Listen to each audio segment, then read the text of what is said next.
치우침 없는 공정한 뉴스를 전합니다. 강지원의 뉴스 정면승부. 네, 오늘 하루 대한민국에서는 어떤 일들이 일어났을까요? 오늘 있었던 대한민국의 주요 뉴스들 일목요연하게 종합해 드리겠습니다. 강지원의 뉴스 정면승부 3부 들어갑니다.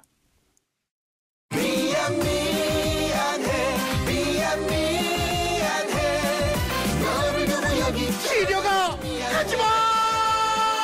한 번 떠난 시력은 돌아오지 않습니다.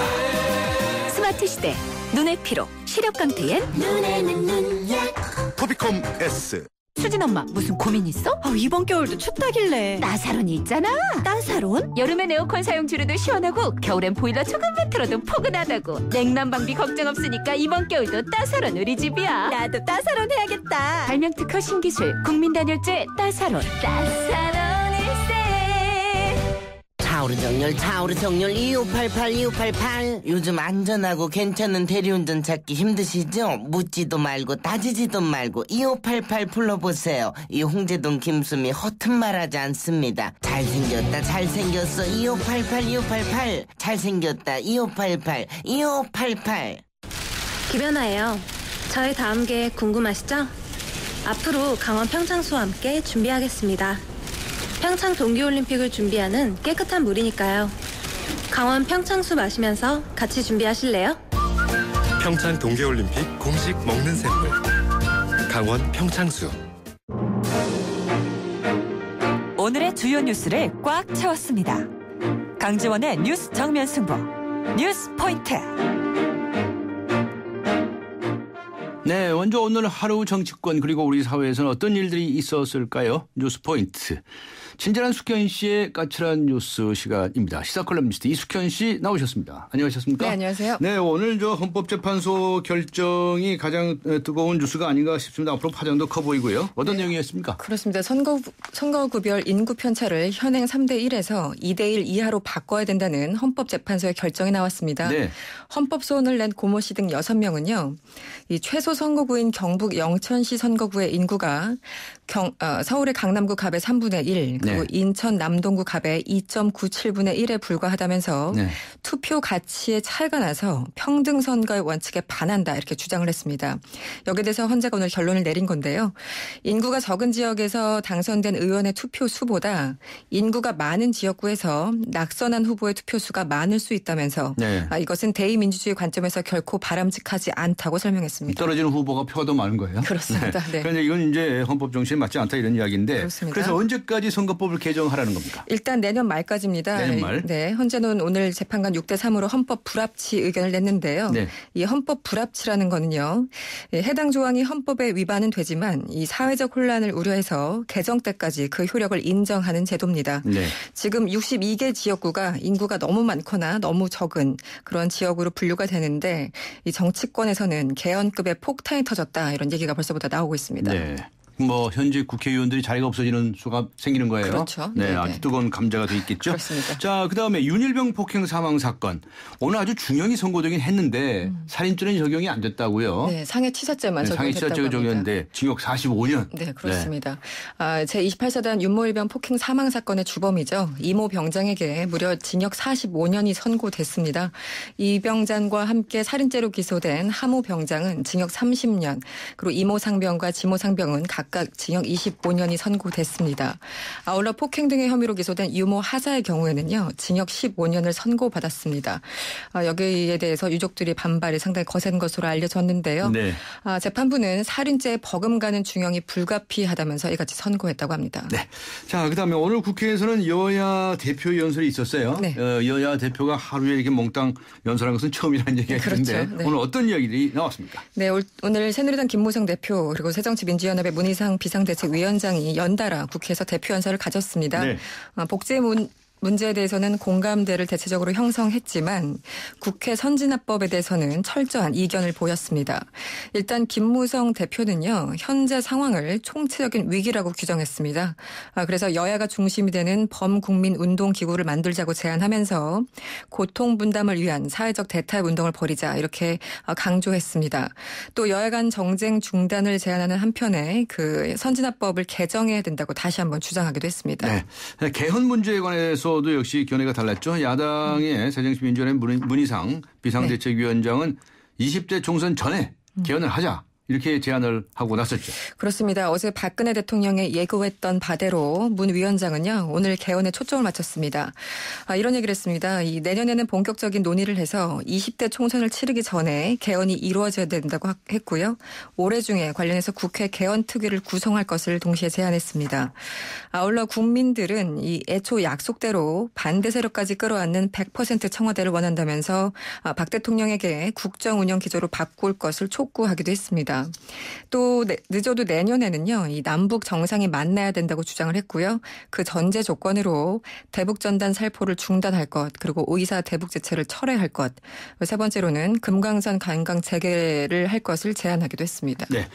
그동안엔 이제 공무원으로 일하다가 말이죠. 아주 중징계를 받았던 사람, 이런 사람들이 또 이 로펌이라고 그러죠. 네. 법무법인에 가서 버젓이 또 취업을 할 수 있었는데 네. 그게 어떻게 제한이 될 것 같습니까? 네, 그렇습니다. 공무원으로 일하다가 중징계나 형사처벌을 받은 경우에는 로펌에 취업할 수 없게 됩니다. 네. 공직에서 퇴직해서 변호사로 개업하면 사건 수임 이외에 자문 업무 등도 심사를 받을 예정이라고 합니다. 법무부는요. 이 민관 유착 그리고 전관 예우 등 그동안 법률 시장의 고질병이라고 지적되어 온 문제들을 없애기 위해서 이런 내용을 골자로 하는 변호사법 개정안을 다음 달 4일 입법 예고한다고 오늘 밝혔습니다. 네. 지금은 뭐 말씀하신 것처럼 비리를 저질러서 처벌을 받더라도 로펌의 고문이란 이름으로 있으면서 사실상 로비스트 역할을 해왔던 것이 사실입니다. 네, 국회에 법이 통과가 돼야 되겠군요. 네, 그렇습니다. 자, 국방부가 이 예산 이번 그 편성을 하면서 이 골프장 같은 거, 네. 고위 간부들이 이용하는 시설에는 예산을 대폭 증액하고 네. 또 하위 간부들, 병사들의 복지 사업에는 줄였다. 네. 현지적이 나오고 있는데 무슨 이야기입니까? 자세히 얘기해 뭐 주시죠. 사실 새롭지도 않은 내용 같은데요. 네. 어쨌든 한겨레 보도에 따르면요. 국방부가 내년 예산을 편성했는데요. 말씀하신 것처럼 사병들의 복지시설에는 거의 변동이 없었고요. 네. 대신 골프장이나 콘도 회원권 매입 등 주로 고위 간부들을 위한 예산은 대폭 증액됐다고 합니다. 국방부는 장병 복지시설 사업 예산으로 올해보다 35% 증가한 563억 5,300만 원을 편성했습니다. 이 가운데 간이 농구장 건립 등을 제외하고는요. 고위 간부를 위한 예산이 전체 증액 예산 중에 60%를 넘는다고 합니다. 반면에 일반 병사들의 복지회관 개선 사업 예산 등은 오히려 줄거나 소폭 증액되는데 그쳤습니다. 네. 해군이 강정마을, 제주도 강정마을 안에 아파트를 건축을 하겠다고 추진하고 있습니까? 네, 그렇습니다. 네, 무슨 이야기입니까? 강정마을 주민들이 군의 편법적인 아파트 건축을 즉각 중단하라 오늘 기자회견을 열었습니다. 네.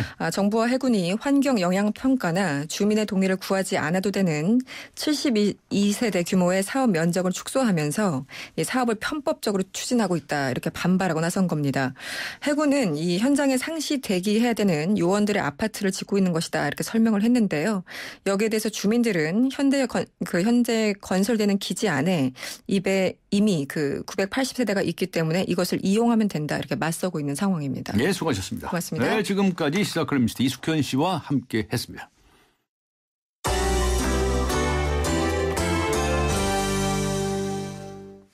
네, 이번에는 경제 소식입니다. 오늘 하루 동안에 우리 경제는 어떤 일들이 있었을까요? 경제 포인트입니다. 한국일보의 고은경 기자 연결합니다. 안녕하세요. 네, 안녕하세요. 미국이 드디어 양적 완화 종료를 선언했네요. 네, 그 미국 중앙은행인 연방준비제도가 양적 완화 프로그램 종료를 선언했습니다. 글로벌 금융위기가 닥친 2008년 말 그 국채와 모기지 채권을 매입해서 4조 달러를 시중에 공급해온 그 조치가 6년 만에 막을 내리는 건데요. 때문에 그 미국의 양적 완화 정책에 맞춰서 돌아가던 그 글로벌 경제도 그 중대한 전환점을 맞게 됐습니다. 네. 연준은 그 기준금리를 그 0에서 0.25%인 그 제로 수준으로 운영하는 그 초저금리 기조를 상당 기간 이어가기로 하면서도 앞으로 그 각종 경제 지표에 근거해서 금리 인상 시점과 속도를 결정할 것이라고 했는데요.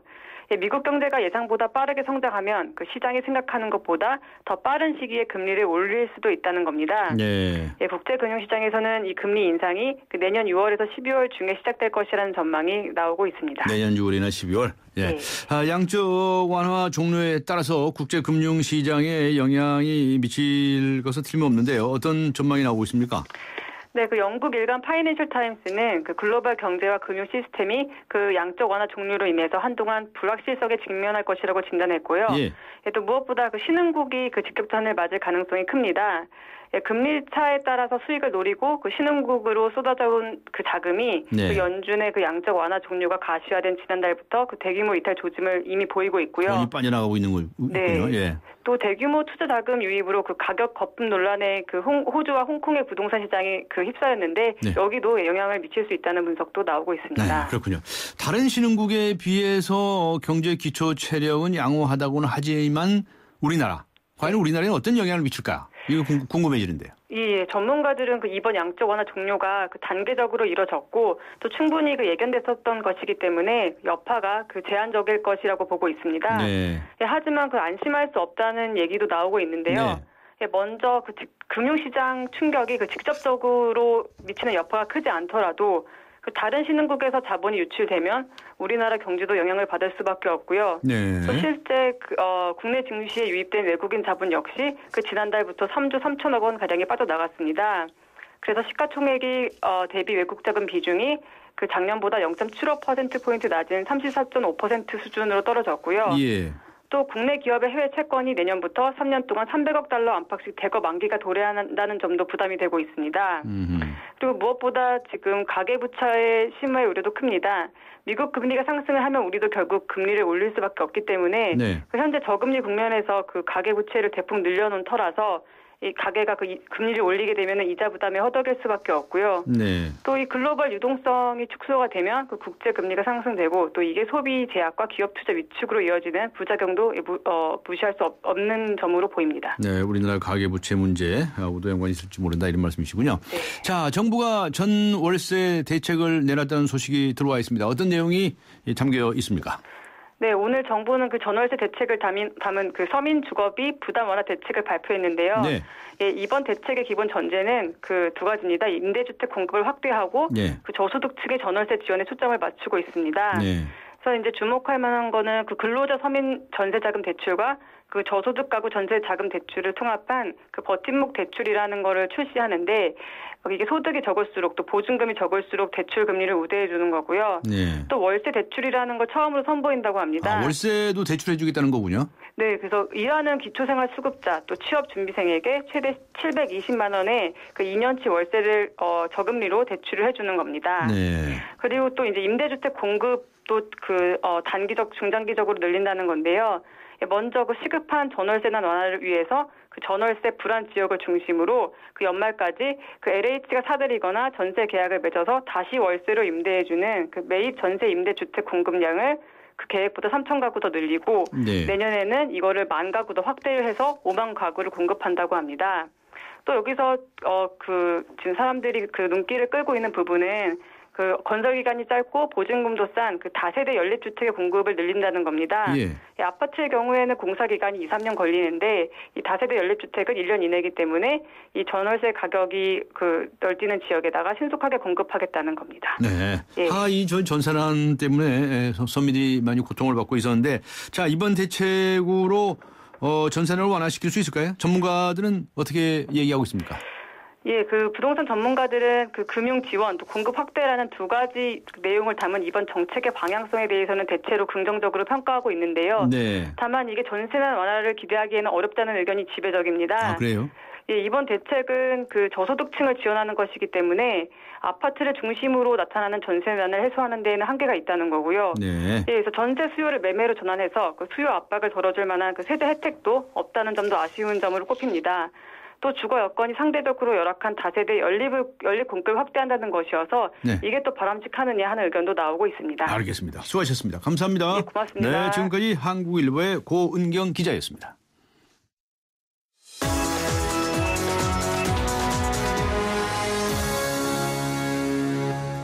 네, 오늘 하루 대한민국의 밖에서는 어떤 일들이 일어났을까요? 월드포인트 YTN 보도국 국제부를 연결하겠습니다. 김지영 기자입니다. 안녕하세요.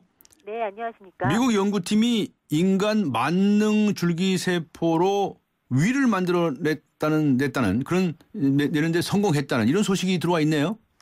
네, 미국 신시내티 아동병원 짐 웰스 박사팀의 연구 결과입니다. 예. 인간 배아줄기 세포와 유도 만능줄기 세포를 이용해서 각각 직격 3mm 크기의 미니위를 시험관에서 성장시키는 데 성공을 했습니다. 네. 이 미니위는 실제 인간의 위처럼 속이 비고 내막은 위선과 위공들로 주름이 잡혀 있었다고 웰스 박사는 밝혔는데요.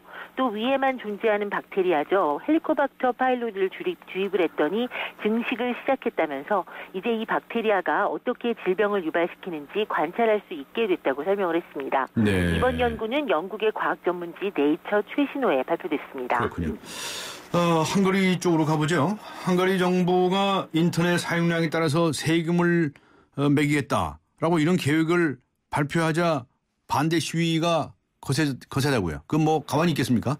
네, 물론이죠. 네. 부다페스트의 도심에서는 정부의 인터넷 과세 계획에 반대하는 시위대가 약 10만 명 정도 모였습니다. 과세 철폐 그리고 총리 퇴진을 요구했는데요. 예. 이번 시위는 오르반 빅토르 총리가 집권한 지난 2010년 이후 최대 규모라고 합니다. 시위 참가자들은 인터넷 과세는 미래 성장 동력을 막고 언론 자유를 위협하고 있다고 주장했는데요. 네. 앞서 헝가리 정부는 인터넷 사업자에게 1기가바이트당 우리 돈으로 하면 약 650원의 세금을 부과하는 인터넷 과세 법안을 발표했습니다. 네. 시위대 측은 정부의 태도에 따라 다음 달에도 시위를 계속 벌이겠다고 밝혔습니다. 네. 이번에는 뉴욕으로 가보죠. 앞에서도 전해드렸었는데 젊은 여성이 혼자서 뉴욕 거리를 걸었다는 거 아닙니까? 네, 과연 어떤 일들을 당했는지를 쫙 촬영한 그런 영상이 유튜브에서 화제가 되고 있다는데 앞에 보도를 했기 때문에 간단히 줄여서 좀 소개해 주시면 고맙겠습니다. 네, 사실은 화면을 보시면 훨씬 생생할 텐데요. 라디오 화면을 봐야 되겠군요. 조금 네, 살짝 아쉽습니다. 이 영상 속 주인공은 24살의 배우 지망생 슈샤나 로버츠 양이었는데요. 예. 뉴욕시를 10시간 넘게 돌아다닌 동안 남성들로부터 108차례나 희롱을 당했다고 주장했습니다. 네. 뭐 섹시하다 이런 그 직접적인 성희롱부터 야유, 스토킹까지 방식은 굉장히 다양했고요. 흑인, 백인, 라틴계 할 것 없이 많은 남성들이 이 희롱에 동참했습니다. 이 동영상이 유튜브에 공개되자 하루 동안 100만 명 이상이 보는 등 반응은 폭발적이었는데요. 네. 이 성희롱 퇴치 운동단체에서 만들어서 성희롱 퇴치 홍보 영상으로 활용하고 있습니다. 지금까지 YTN 국제부에서 전해졌습니다. 네, 지금까지 YTN 국제부의 김지영 기자였습니다.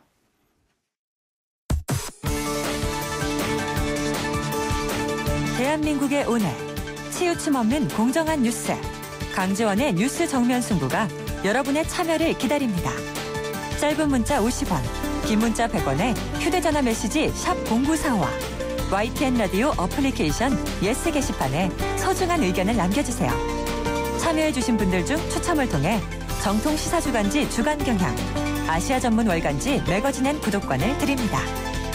뉴스 정면 승부는 여러분의 참여로 완성됩니다. 대한민국의 오늘 강지원의 뉴스 정면 승부.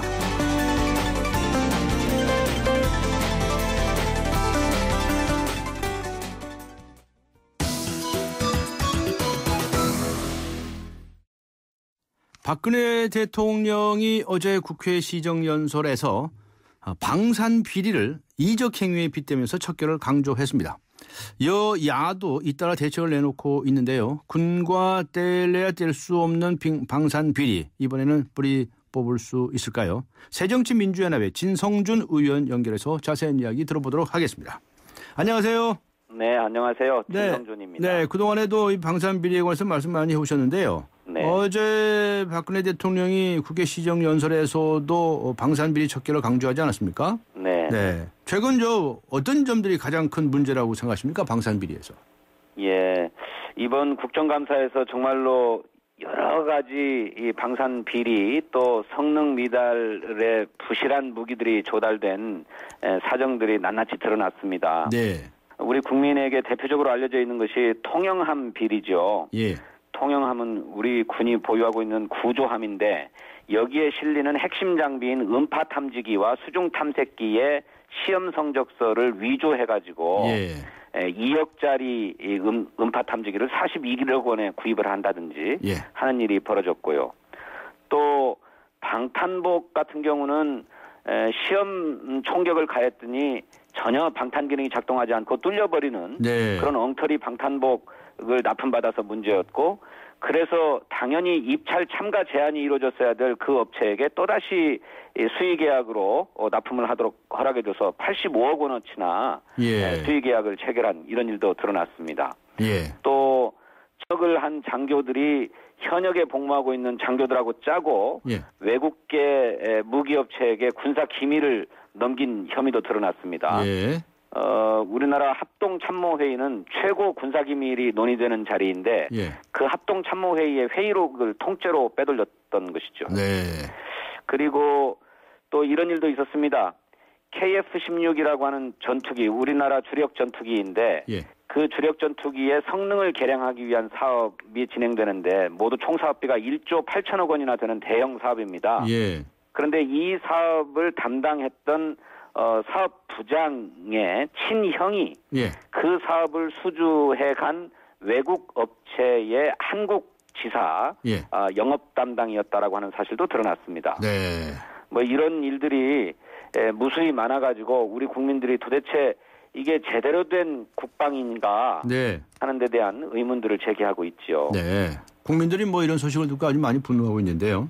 도대체 이게 왜 이렇게까지 됐다고 보십니까? 이게 하루 이틀 된 겁니까? 어떻습니까? 저는 무기를 도입하는 데 있어서는 군 내부 조직에서의 상호 견제와 감시가 작동해야 된다고 생각합니다. 그런데 이런 상호 간의 견제와 감시가 작동하지 않고 있는 데서 문제가 싹트게 됐다고 생각해요. 가령 우리 군은 어떤 무기를 써서 전투를 수행할 것인지 이른바 소요를 제기를 하는데 그 소요를 제기하면 방위사업청에서 적당한 무기를 골라서 사거나 개발하거나 생산하거나 이렇게 하도록 되어 있어요.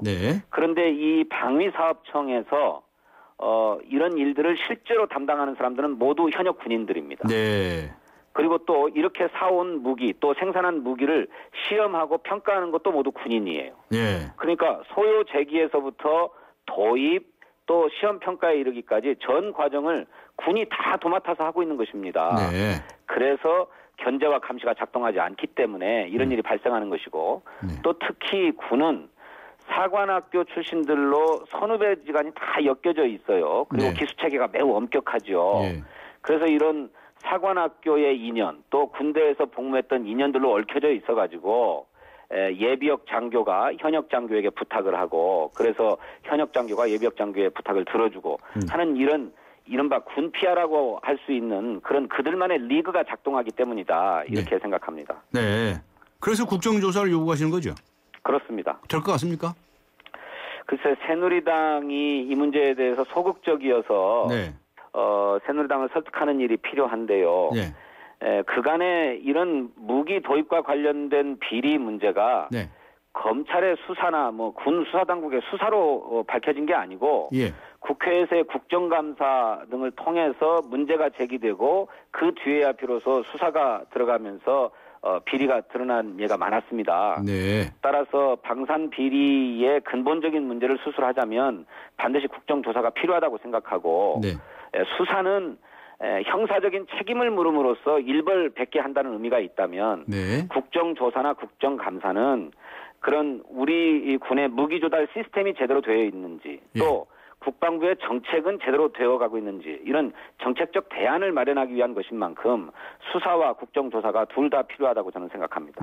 그런데 국정조사 같은 거 하는 거는 국회가 뭐 해야 할 본연의 책임이잖아요. 그렇습니다. 그런데 여당에서는 반대합니까? 아직 검찰에만 맡겨라. 본격적으로 논의되지는 않았습니다. 우리 당도 일단 당 자체 진상조사위원회가 만들어졌으니 진상조사위원회 활동을 토대로 해서 여당에 정식으로 국정조사를 제안할 생각입니다. 그렇군요. 일단 당내 진상조사위원회는 구성이 된 겁니까? 오늘 문희상 비대위원장이 연설에서 얘기를 했었는데 구성한다고? 구성이 돼 있습니다. 구성이 돼 있어요. 거기도 참여하시나요? 그렇습니다. 알겠습니다. 자, 조금 전에 그 군피아 말씀을 하셨고 상호 견제와 감시가 없다고 그랬는데 그러면 이 문제를 풀어나가기 위해서는 문민화해야 된다고 주장하시는 건가요? 네, 그렇습니다. 아까도 말씀드렸던 것처럼 견제와 감시가 중요한데 일단 무기의 필요성을 제기하고 그것을 사용할 군과 그 무기를 사올 방위사업청으로 크게 나눠놓은 것은 큰 진전입니다. 최소한 외형적으로는 구조적으로는 서로 감시와 견제가 작동할 수 있는 구조를 만들어놨다는 것이죠. 네. 그런데 그 방위사업청 내부로 들어가 보면 아까도 말씀드렸던 것처럼 다 현역 군인이 많고 예, 무기 조달을 책임지고 있는 분들은 모두 다 현역 군인들이에요. 네. 그래서 그렇게 군으로 일관화되어 있기 때문에 이 방위사업청을 문민화하는 일이 대단히 중요하다. 네. 실제로 2006년도에 방위사업청이 처음으로 문을 열었는데 그 당시에 민간 공무원과 현역 군인의 비율을 5대5로 편성을 했었습니다. 그런데 이걸 점차적으로 개선해서 일반 현역 군인들을 일반 민간 공무원으로 대체해서 민간 공무원의 비율을 70%까지 확대하겠다는 계획이 있었는데 이것이 이명박 정부 들어서 전면 중단돼 버렸습니다. 그래서 지금까지도 일반 공무원과 현역 군인의 비율이 5대5로 이루어져 있는데 이것을 70%, 80%로 높여가면 아까 말씀드린 그 군 피하라고 하는 문제를 해결할 수 있다. 저는 그렇게 생각합니다. 네. 새누리당 일각에서는 방사청 폐지 주장도 나오는 것 같은데 들어보셨나요? 예, 이번 국정감사에서도 방위사업청이 이럴 바에야 없어져야 되지 않느냐 이런 주장을 하시는 분들이 계셨습니다만 그거는 문제의 본질을 제대로 진단하고 있는 게 아니라고 생각합니다.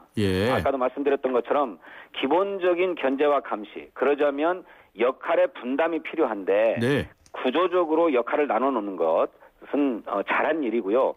그것을 내부적으로 들어가 볼 때 역할을 나눠놨지만 그 구조는 그렇지만 실제로는 그렇게 안 이루어지고 있는 것, 그것을 개선해내는 것이 중요한 문제다 이렇게 생각합니다. 네, 발본색을 해야죠. 그리고 대책을 마련하셔야죠. 네, 알겠습니다. 기대하겠습니다. 수고하셨습니다. 네. 네, 감사합니다. 지금까지 새정치민주연합의 진성준 의원이었습니다.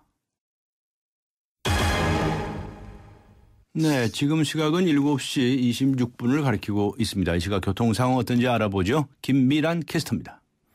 네, 뉴스 정면 승부 교통정보입니다. 도심 9키대로 따라 인천, 부천 쪽 교통량이 많습니다. 영등포 구청에서 경인 첫 번째 지하도 지나는데 많은 정체 서행입니다.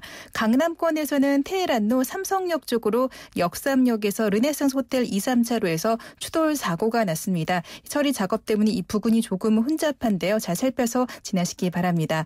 녹사평 반포대로는 강남 쪽으로 나지가 남산 3호 터널부터 한강중교로 지나 반포대교 남단 쪽으로 많이 밀리고 있습니다. 반대 예술의 전당에서 반포대교 남단 사거리 구간도 정체 서행입니다. 계속해서 한남대로는 남산 1호 터널을 지나 한남동 5거리까지 정체와 서행을 반복하고 있습니다. 뉴스 정면 승부 교통정보였습니다. 변비약은 생약 성분 변비약은 그래서 변비엔 변락, 힘들어하는 당신의 장을 위해 변비엔 변락. 28글자로 백성의 눈을 뜨게 하겠다. 세종대왕의 혁신적인 생각. 동서양을 융합해 새로운 문화를 만들겠다. 알렉산더 대왕의 창조적인 생각. 위대한 생각은 녹슬지 않습니다. 위대함을 향해 갑니다. 포스코. 우리 집 통신 대표 번호 101. TV지를 101로 인터넷을 101로 홍보이도 101로 모두 가입해 CCTV 맘카도 101로 함께 101. 우리 집 통신은 101로 모두 다 해결해요. LG U+. 요즘 잘 나가는 인컴 펀드 들어봤나? 다들 솔루션 하는데 정말 솔루션이 맞는지 몰라. 피델리티 인컴 솔루션은 달라. 주식 인컴, 채권 인컴, 멀티 애셋 인컴. 입맛에 따라 시장에 따라 온갖 해법이 함께하지. 피델리티 자산운용 토탈 인컴 솔루션. 투자 손실에 유의하세요. 네, 선거구 재조정이 들어가게 되면 호남 의석은 줄고 수도권 그리고 충청도는 늘게 되는데요. 이게 우리 정치에 어떤 영향을 미치게 될까요? 하는 질문에 대해서 7080번님께서는 선거구별 인구수가 3대 1까지 차이가 난다니 이제라도 조정하게 돼 다행입니다. 다음 총선이 기대되네요. 라고 적어주셨군요. 휴대전화 우물정 0945, 우물정 0945번으로 의견 보내주시기 바랍니다. 잠시 후 4부에서 뵙겠습니다. 인천 지역 맞춤형 일자리 창출 지원 사업. 인천 지역에 맞는 맞춤형 교육을 통해 준비된 인재가 지역의 관련 기업으로 취업하는 사업입니다. 취업 희망자는 채용 희망 기업이 원하는 기술이나 지식을 배울 수 있어서 좋고, 채용 희망 기업은 기업이 원하는 능력을 갖춘 취업 희망자를 뽑을 수 있어서 좋은 인천 지역 맞춤 일자리 창출 지원 사업. 자세한 사항은 인터넷 홈페이지 injob.or.kr에서 확인하실 수 있습니다. 이 캠페인은 고용노동부, 인천광역시, 사단법인 인천벤처기업협회와 함께합니다. 서양 고전음악을 완성시킨 천재 작곡가 악성 베토벤. 그의 음악적 잠재력을 일깨워준 사람은 스승인 크리스티안 네페 선생님이었습니다. 네페 선생님은 지루한 이론과 반복적인 연습을 강요하지 않았습니다. 이탈리아와 프랑스, 독일의 유명한 오페라를 감상할 기회를 마련했고 어린 베토벤이 음악에 대해 더 깊이 느끼고 생각할 수 있도록 이끌었습니다. 가르치는 것이 아니라 깨우치는 교육, 아이들의 잠재력을 활짝 꽃피우는 우리 교육의 희망입니다. 이 캠페인은 I am the key, 눈높이 대교와 함께합니다. 강지원의 뉴스 정면 승부. 네, 선거 후 재조정에 들어가게 되면 호남 의석은 줄고 수도권 또 중청도는 늘어나게 되는데 이게 우리 정치에 어떤 영향을 미치게 될까요? 하는 질문을 드리고 있습니다. 우물정 공구사업원으로 의견 보내주시고요. 추첨을 통해서 정통 시사 주간지 주간 경향 그리고 아시아 지역 전문 올간지죠. 매거진 N 구독권 보내드리겠습니다. 강전의 뉴스 정면 승부 4부 들어갑니다. 우리 집 통신 대표번호 101. TV지를 101로 인터넷을 101로 홍보이도 101로 모두 가입해 CCTV만 가도 101로 함께 101. 우리 집 통신은 101로 모두 다 해결해요. LG U+. 상반기 한국경제 주거문화 종합대상 세종시 최다 공급 브랜드 아파트 중흥 S클래스가 평택 소사벌 지구에 옵니다. 평택 3대 호재, KTX, 삼성반도체, 미군기지 이전 등 중소형 대단지 소사벌 지구 중흥 S클래스 11월 14일 오픈. 문의 655-3700. 오빠 믿지? 오빠가 지켜줄게. 예노 오빠 어떡해? 쉐보레 슈퍼세이프티 프로젝트 시즌2. 쉐보레 차량 구매 후 응모 시 추첨으로 스마트 초록 버튼을, 스파크 말리부 캡티바 구매 시 최대 3년 무이자 할부 및 다양한 혜택을 10월 한 달간 홈페이지 참조. Chevrolet, find new roads.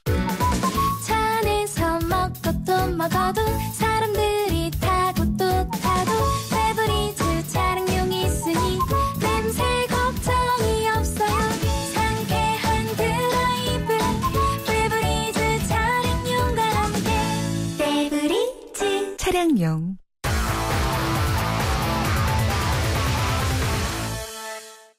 네, 오늘 하루 스포츠계에서는 어떤 일들이 있었을까요? 스포츠 포인트 중앙일보의 박린 기자 연결합니다. 안녕하세요. 네, 안녕하세요. 자, 넥센과 LG 플레이오프 3차전 지금 열리고 있죠? 지금 6시 반부터 시작했을 테니까요. 네, 맞습니다. 그 넥센과 LG가 그 플레이오프 3차전을 잠실에서 치르고 있는데요. 예. 양 팀이 1승씩 나눠 가진 만큼 그 이번 3차전이 한국 시리즈의 분수령이 될 전망입니다. 그 LG는 정규 시즌 9승 10패 평균 자책점 3.96을 기록한 그 리오단을 선발 투수로 내세웠고요. 예. 그 넥센은 LG를 상대로 1승 방어율 1.83을 기록한 오재영을 선발 투수로 내세웠는데요. 그 넥센 강정호가 0대0으로 맞선 2회 초 1사 주저없는 상황에서 그 리오단의 직구를 받아쳐서 그 가운데 담장을 넘기는 선제 솔로 홈런을 터뜨렸고요. 네. 그 4회 초 현재 넥센이 1대0으로 앞서 있습니다. 1대0. 그렇군요. 자, 그다음에 롯데는 새 감독 선임을 앞두고 바람 잘 날이 없네요. 아, 네, 그렇습니다. 예. 롯데 선수단과 프런트가 극심한 내용을 겪고 있는데요. 예. 그 발단한 한 매체가 롯데 선수단이 그 공필성 코치의 감독 선임을 반대한다고 알리면서부터고요. 그 양측이 합의점을 찾아가면서 일단락되는 듯 했지만 그 선수단이 운영부장이 독단적인 운영을 펼친다고 그 성명서를 발표해서 그 일이 일파만파로 커졌습니다.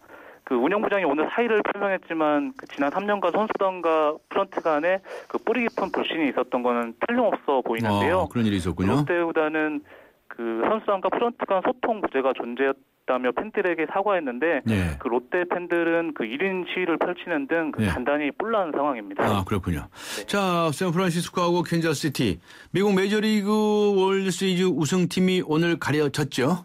네, 그 샌프란시스코가 월드시리즈 원정 7차전에서 캔자스시티를 3대2로 꺾고 그 4승 3패로 8번째 우승을 차지했는데요. 예. 그 5차전 완봉승 후에 사흘 만에 등판한 샌프란시스코 왼손 투수 범가너가 그 3대1로 앞선 5회 9원 등판에서 5이닝 무실점 호투를 펼쳤는데요.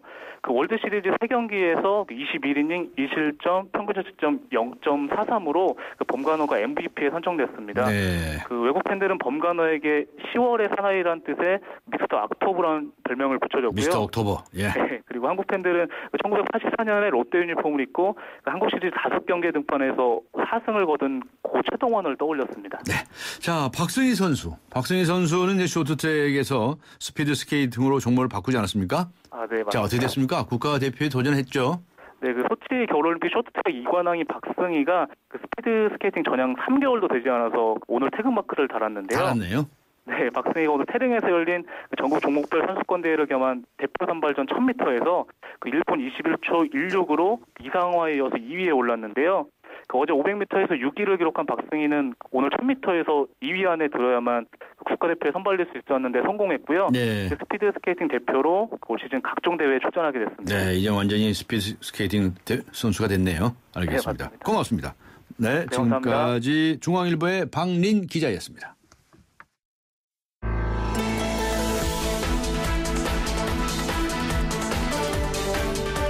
세상을 바꾸는 정면 승부. 네, 세상을 바꾸는 정면 승부 나라박 소식 들어보겠습니다. 오늘 이 시간에는 김영미 분쟁지역 전문 PD 나오셨습니다. 안녕하셨습니까? 네, 안녕하십니까. 네. 자, 오바마 대통령이 이 에볼라에 대해서 한마디 하지 않았습니까?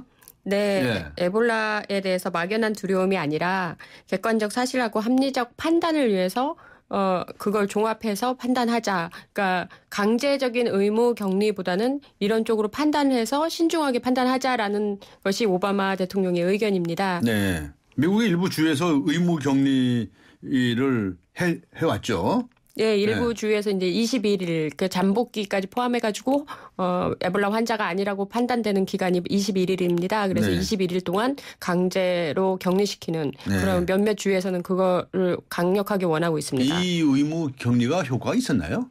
사실상 의료적인 차원에서는 아마 효과가 있을지 몰라도 인권 문제에 대해서 많은 그 의견이 분분하고 있죠. 네, 미국의 여론은 어때요? 그 미국에서는 워낙 에볼라에 대한 공포가 심하기 때문에 이 부분에 대해서 찬성하는 사람들도 굉장히 많지만은 그래도 한 사람의 개인을 국가가 강제적으로 범죄를 저지르지 않았는데 강제적으로 21일간 격리시킨다는 것은 인권에 대한 침해가 아니냐라는 공방전이 지금 아주 치열합니다. 네, 그렇군요. 자, 미국에서 에볼라 환자가 9명이 발생했었습니까? 예, 9명 중 지금 7명이 근데 7명은 완치가 됐다는 거죠? 예. 그러니까 치료에 대해서도 좀 긍정적인 전망이 나오고 있겠네요. 예, 미국 같은 경우는 서아프리카하고 다르게 의료 시설이 아주 훌륭하죠. 그리고 사람들도 다 역량이 충분한 경우가 많죠. 그래서 면역 체계가 잘 작동하기 때문에 서아프리카보다는 훨씬 더 완치율이 높은 건 사실입니다. 그래서 미국에서 이제 과대하게 그 에볼라에 대한 공포가 지금 막 만연되고 있는 상황이지만 서아프리카 상황하고는 분명히 다르다. 미국 상황은 다르죠. 네. 그러면은 무슨 치료 기술이라든가 예방법이라든가 뭐 이런 연구들도 상당히 진전이 있다고 봐야 될까요? 예, 원래 에볼라에 대한 그런 연구 자체는 10년 전에도 이미 성과가 나와 있는 상황이었어요. 10년 전에도 이미 성과가 있었다고요? 네, 그렇습니다. 그렇지만 그 가난한 아프리카를 위해서 이걸 돈이 많이 드는 개발비를 투자하기가 힘들었기 때문에 그 상태에서 연구가 멈춰 있는 상황이었고요. 그래서 이 연구가 다시 살아나게 된 거는 역시 이번에 서아프리카에서 생긴 에볼라 바이러스에 대한 사건 때문에 생기게 된 건데요. 그 여름부터 지금 계속 그 의료진이나 연구진이 열심히 노력을 해서 지금 많은 성과들이 있고요. WHO에서 오는 12월부터는 서아프리카에서 에볼라 백신의 테스트를 하겠다고 그렇게 지금 공포를 한 상황이고요. 아프리카에서 하겠다. 네. 그리고 이제 스위스나 미국이나 일본이나 여러 나라에서 에볼라 바이러스에 효과가 있다는 백신을 지금 거의 성과를 보고 있는 단계다라는 발표들을 하고 있습니다. 네, 그렇군요. 자, 그런데 군과 민간의 사이에 이 지침에 무슨 차이가 있습니까? 이거 무슨 이야기입니까? 예. 미국에서 이제 21일 의무 격리 때문에 이제 벌어진 일인데요. 그 군대에서는 그러니까 서아프리카 쪽에 이제 파병 갔다 온 군인들 같은 경우는 21일 동안 강제적으로 의무 격리를 하겠다라고 국방부에서 얘기를 했고요. 네. 이에 비해서 이제 백악관이나 이런 민쪽에서는 자가 격리 상태, 그러니까 자기 집에서 자기가 21일 동안 외부인을 접촉하지 않는다라는 그런 그러니까 반강제적이지만 그래도 약간은 그 군보다는 약간 약하게 이런 식으로 한 건데요. 그거는 오바마 대통령의 앞서 말씀드린 의무격리에 대한 비판 그런 거랑 좀 맞물리는 건데요. 어쨌든 한 나라 안에서 군과 민이 서로 다른 정책이 나온 거에 대해서 서로 불쾌할 수 있는 부분이죠. 그리고 네. 미국 지금 오바마 대통령 같은 경우는 중간 선거를 얼마 남지 않은 상황이기 때문에 인권 문제에 대해서도 굉장히 고려할 수밖에 없고요. 그리고 국방부 입장에서는 행정부가 늦게 대처했기 때문에 미국에서 9명의 환자가 발생했다라는 어떤 비판적인 그런 면도 없지 않아 있다고 생각이 듭니다. 네, 그렇군요. 그 첫 번째 감염자가 누구였죠?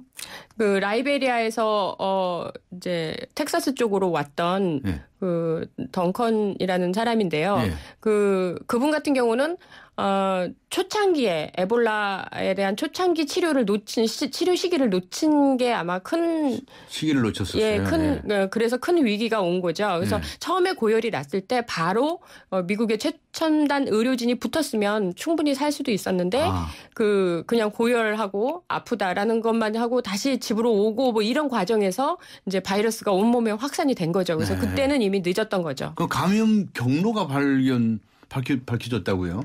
예, 페이션트 제로라고 해서 네. 에볼라 환자가 발생하기 전 단계. 거기서부터 이제 연구진이 추적을 하게 되는 건데요. 그 일을 쭉 추적을 했군요. 예, 네. 요번 그 에볼라 사태가 어디서부터 시작을 했나 이걸 알아야 예방이나 이런 부분들을 대책을 세울 수 있기 때문에 그래서 뉴 잉글랜드 저널 오브 메디슨이라는 연구진이 추적 조사를 했어요. 그래서 서아프리카 기니 남부에 있는 멜리만두 마을이라는 곳에 2세 남아가 처음에 걸린 걸로 그렇게 지금 밝혀졌고요.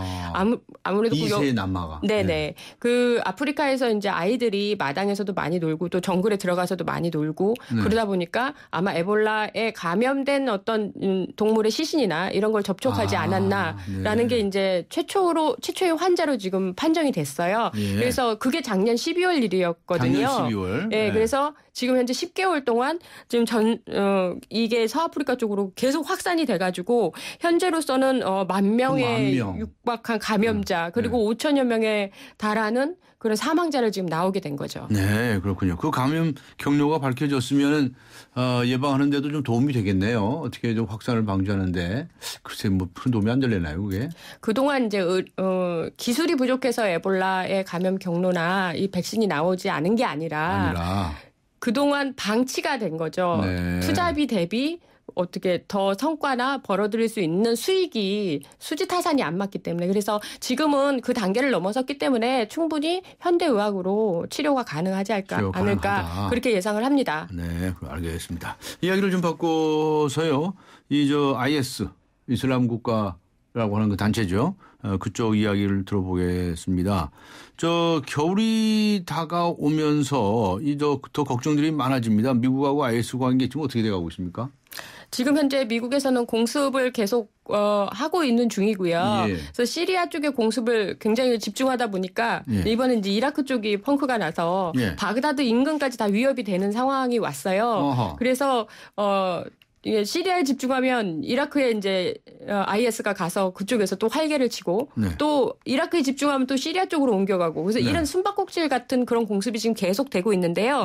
이번 지금 현재로서는 이제 코반이라고 그 터키 국경과 시리아 국경 북부 쪽에 이제 있는 아주 작은 마을이에요. 이 마을은 사실은 전략적으로 그렇게 중요하지도 않고 그 전에는 이런 마을이 있는지도 몰랐고 옛날에 제가 취재 가면서도 그냥 지나갔던 마을 중에 하나였는데요. 이 마을이 굉장히 중요하게 지금 부각이 되고 있어요. 왜요? 그게 IS가 이 마을을 집중적으로 공격을 시작을 한 거예요. 지금? 미국의 공습이 시작되자마자 그 이유는 이 코바니라는 이 작은 마을을 노림으로써 세 군데를 타격을 줄 수가 있어요. 세 군데를요? 예. 어디입니까? 터키 국경이기 때문에 터키 쪽으로 타격을 줄 수가 있어요. 그래서 코바니 쪽을 공격하게 되면 더 많은 쿠르드 피난민들이 그 터키 쪽으로 가게 되죠. 그러면 터키 쪽에서 쿠르드 난민에 대한 반감이 굉장히 많기 때문에 이 부분이 굉장히 부담스러운 거고요. 그다음에 인종 학살 같은 그런 모양새를 취함으로써 미국의 공습에 대해서 대항할 수도 있는 거고요. 그리고 이라크에 있는 쿠르드족한테도 어떤 경고의 의미도 줄 수 있고요. 그래서 여러 가지로 다 목적적이네요. 예, 그래서 절대로 그냥 한 마을을 그냥 시범삼아 타격하는 게 아니라 굉장히 계산된 그런 형태로 지금 공격을 하고 있다라고 판단이 됩니다. 이 사람들이 이렇게 머리가 좋습니까? 그렇겠죠. 뭐 전략통들이 많겠죠. 전쟁을 전문으로 하는 사람들은 아마 이쪽은 아주 탁월한 것 같습니다. 죽이 아니면 살기로 할 테니까요. 그런데 그 이라크의 쿠르드 자치정부 있지 않습니까? 그쪽은 지금 어떻게 움직입니까? 우리 이제 헷갈리기 쉬운데요. 시리아에 있는 쿠르드 사람들과 이라크에 있는 쿠르드 사람들은 굉장히 다른 사람들이에요. 종족은 같지만 서로 이상이 다르고 서로 각자의 나라를 세우고 싶어해요. 쿠르드족이라고 다 같은 쿠르드족이 아니거든요. 그러니까 우리로 치면 한국인 있는 반면 중국에 살면 조선족들이 있는 거랑 비슷한 그런 형태거든요. 근데 이번에 이라크 쿠르드족이 군대를 시리아 쿠르드 지역으로 보낸다라고 했을 때는 시리아에 있는 쿠르드족은 별로 기분이 좋지 않은 거예요. 왜요? 도와주기는 하지만 앞으로 벌어질 정권 다툼에 걸림돌이 되기 때문이죠. 그래서 이라크 쿠르드족이 우선권을 이쪽에 잡아버리게 되면 자기네들 지금까지 IS랑 싸우고 해서 차후 포스트 그 쿠르드족 지도자가 되고 싶었던 이 전개를 잡고 싶은 이 쿠르드족들이 당연히 긴장을 하게 되죠. 하지만 지금 현재 코바니가 IS에 완전히 포위된 상황이고 병력이 모자라기 때문에 어쩔 수 없이 받아들일 수밖에 없는 상황이고 그래서 차후에 다른 문제가 나오더라도 지금 현재로서는 쿠르드 민병대 라는 일단 머릿수가 지금 부족한 상황이어서 여성들도 뛰어들고 아이들도 뛰어들고 그래서 총을 쏘고 있는 상황이기 때문에 이라크 쿠르드족을 말씀하시는 거죠? 시리아 쿠르드. 시리아 쿠르드 쪽으로 얘기하시는 거예요? 그래서 이라크 쿠르드까지 받아들일 수밖에 없는 상황입니다. 시리아 쿠르드 입장이 그래서 형편이 그래서 이라크 쿠르드 자치정부 군대를 받아들일 수밖에 없는 입장이다. 이런 말씀이시네요? 네, 그렇습니다. 그렇군요. 그거 복잡한 아주 그냥 그 역할 관계 있네요. 제일 복잡해요, 진짜. 그러네요. 자, 그럼 터키는 입장은 어떻습니까? 뭐 길을 열어줍니까? 이 터키 정부가 아마 시리아 내전에서 가장 지금 최전선에 나와 있지 않나 그렇게 생각을 하는 게 당장 국경을 마주하기 때문에 피난민들은 받아들여야 되고 그 피난민 사이에서 뭐 테러리스트가 껴올 수도 있고 아니면 터키 정부가 가장 위협적으로 느끼는 게 PKK라고 해가지고 쿠르드 공산당이 터키 안에 있어요. 그래서 30년 동안 터키 정부는 이 쿠르드 공산당하고 싸웠거든요. 또 그러다 보니까 그 코바니에 있는 그러니까 시리아 쪽에서 넘어온 쿠르드족이 이들과 한 통속이라고 생각을 하는 거예요. 서로. 왜냐하면 종족이 같기 때문에. 쿠르드족과 터키는 투르크만족이라고 종족이 다르거든요. 근데 같은 쿠르드족끼리 서로 마음이 통해서 터키 정부를 노릴 것이다.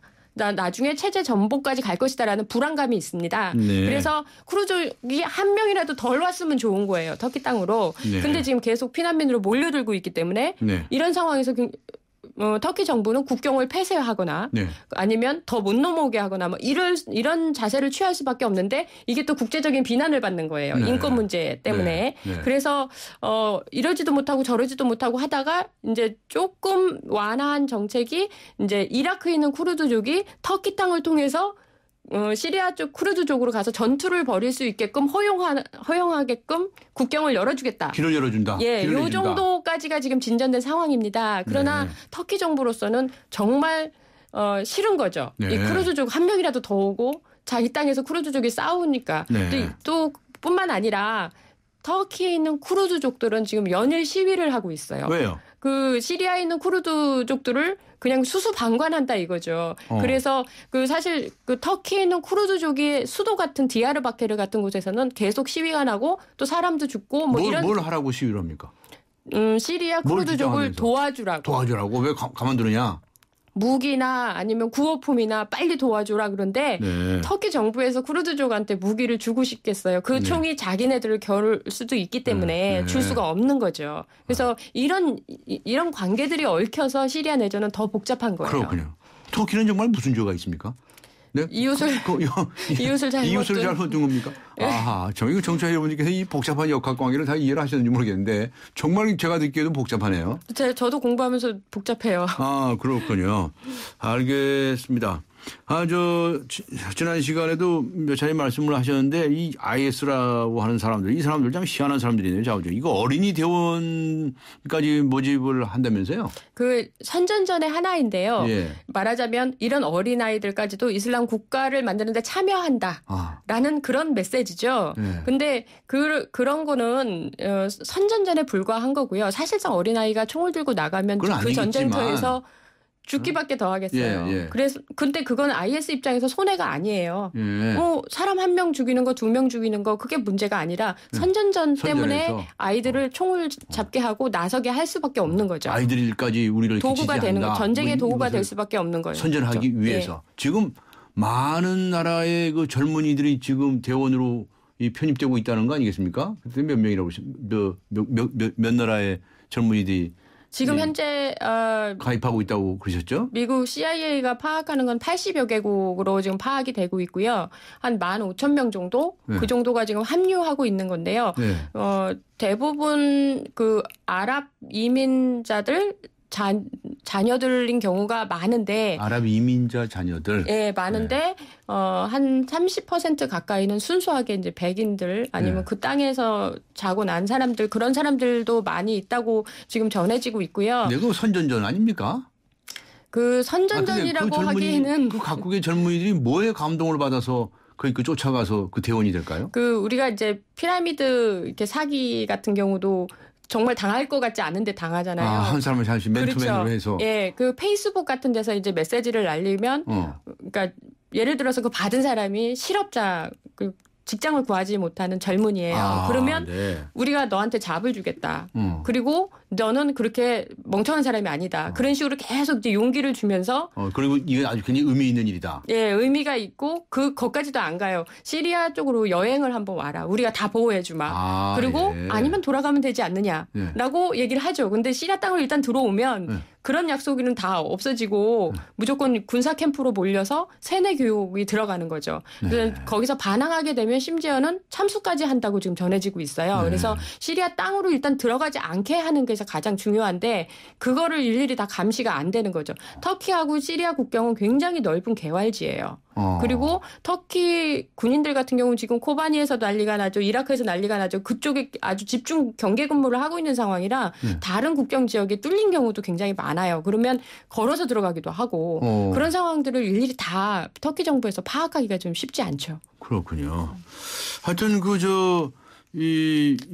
터키는 아주 머리가 아플 것 같은데 이게 참수 소식이 조금 뜸하네요. 네? 기자들 그냥 참수를 하고 하더니 뭐 개과천선했나요? 뭐 조용합니까? 선전전이 항상 똑같은 패턴으로 가는 게 아니에요. 그래서 새로운 또 패턴을 또 그렇죠. 이제 새로운 패턴이 이제 여성들을 앞에 내세우면서 이제 쭉 지금 선전전을 많이 하고 있는데요. 그러니까 시리아 쪽으로 들어온 뭐 10대 소녀들이라든가 아니면 이제 쿠르드족의 여성 전사들이 굉장히 많이 나왔는데요. 그 이유는 현재 코바니가 지역 주민만 해도 45,000명 가까이밖에 안 돼요. 그러다 보니까 IS 전사와 싸울 병사가 부족한 거죠. 그러다 보니까 이제 여성들까지 다 나가서 이제 전투를 할 수밖에 없는데 그런 여성들을 참수해가지고 또 이제 그걸 선전전으로 또 내세우는 거예요. 그래서 여성이 이렇게 와서 나게 반항하면 여성도 우리는 죽일 수 있다라는 그런 선전전을 지금 하고 있고요. 앞서 말씀드린 I 같은 경우도 IS를 위해서 전사를 뛰고 있다라는 선전전을 하고 있고요. 선전전은 계속 업그레이드 되면서 계속 나오고 있습니다. 알겠습니다. 수고하셨습니다. 감사합니다. 네, 감사합니다. 네, 지금까지 분쟁지역 전문 PD이시죠. 김영미 PD와 함께 했습니다.